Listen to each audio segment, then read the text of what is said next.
கந்தா கடம்பா திருமுருகையா சிவகார்த்திகேயா மால்மருகா செந்தமிழில் திருப்புகழ் பாடி நின்றால் மனம் மிஞ்சிடும் இன்பம் விளையுதையா. சிரகிரி வேலவனை காண்கையிலே விழி ஓரம் கண்ணீர் பெருகிடுமே.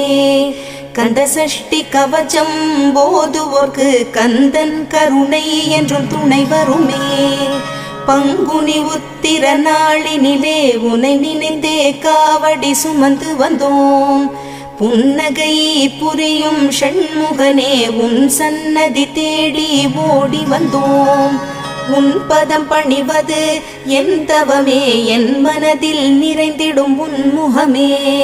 ஷண்முக பிரிய குஹ குரு சரவணனே வந்தே இன்னருளை தர வேண்டும். தென்பழனி மலையில் ஆண்டி முகம் சென்னிமலை